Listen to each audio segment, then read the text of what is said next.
Welcome back to 504 Road Trips. Today we get deeper into the New Orleans metro area on US 61 South, beginning at mile 23 as we enter St. Charles Parish and the unincorporated community of Muntz on the edge of the Bonnie Carré Crevasse, a levee breach at the Mississippi River that took place in 1871. During river flood stage that year, the water flowed over the original 12-foot levee that contained the river at that point, resulting in around 1,200 feet of the levee collapsing.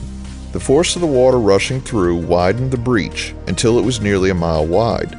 The water flowed through what is now the Bonnie Carré Spillway into Lake Pontchartrain, where it should have been able to flow into the Gulf of Mexico, but strong northerly winds at the time caused the excess water in the lake to flood populated areas in Metairie and Gentilly. Besides saving New Orleans from potential catastrophic flooding, the levee breach was found to have beneficial ecological effects in preventing a greater portion of land to succumb to flooding and erosion.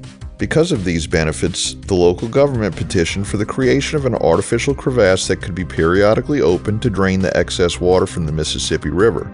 That became the Bonnie Carré Spillway, which we're crossing now.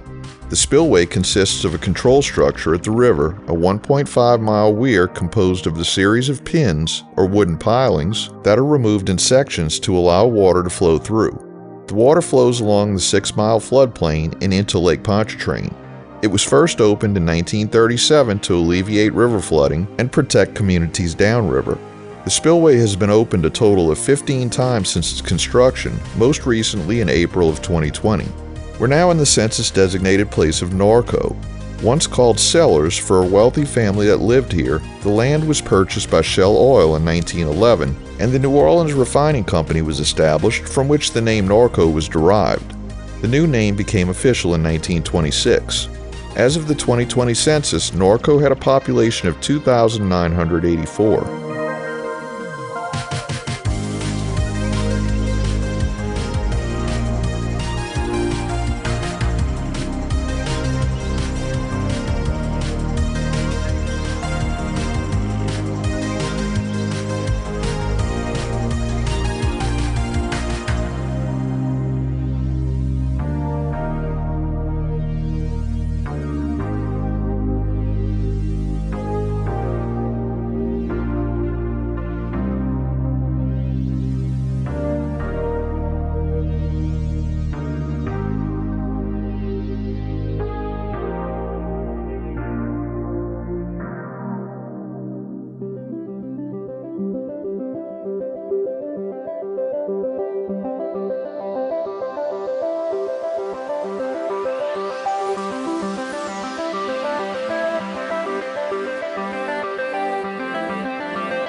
Here we pass along the northern boundary of the census-designated place of New Sarpy, which lies to our right.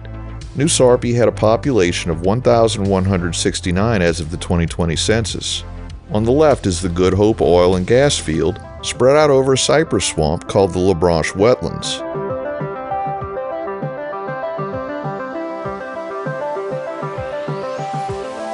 We enter the unincorporated community of Destrehan, named for Jean-Noel Destrehan, who was president of the Orleans Territory's Legislative Council, as well as an original member of the Louisiana State Senate from 1812 to 1817.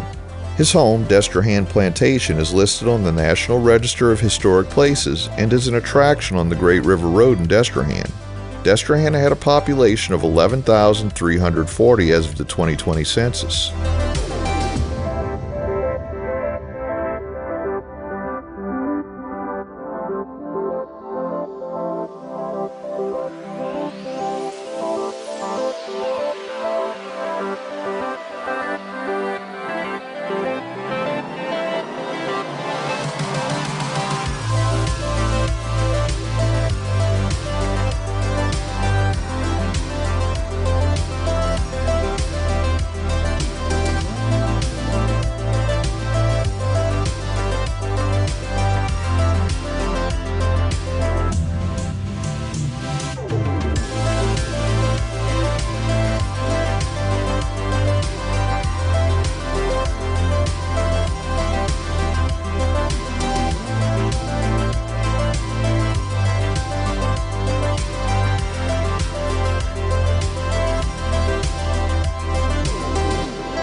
Ahead at a junction with Interstate 310, we see the second 4-level stack interchange on US 61 in Louisiana.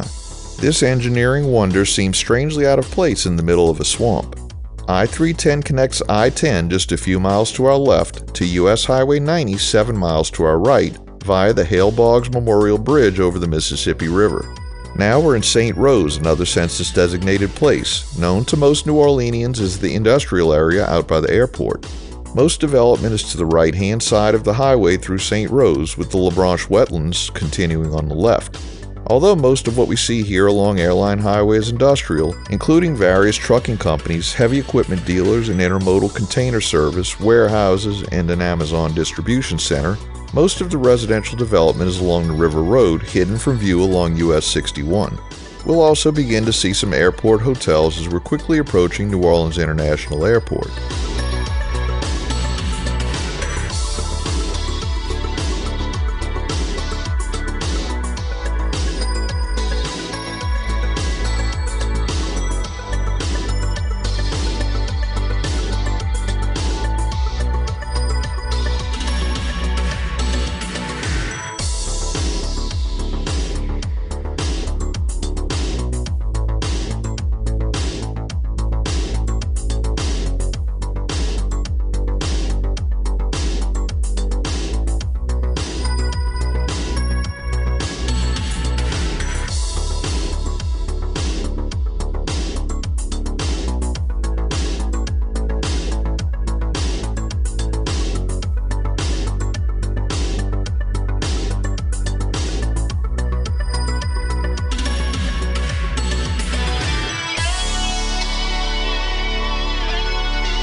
We enter the city of Kenner in Jefferson Parish, now deep into the New Orleans metro area. Jefferson Parish is the second most populous in Louisiana with 440,781 residents. The scenery is about to change drastically, but we'll save that for another video, the final video in this long series. There's just 11 miles of US 61 left, and we'll finish it up in road trip number 809. Thanks for watching. If you like this video, please give us a thumbs up, post a comment, subscribe, share and follow us on social media, and join us for our next 504 road trip.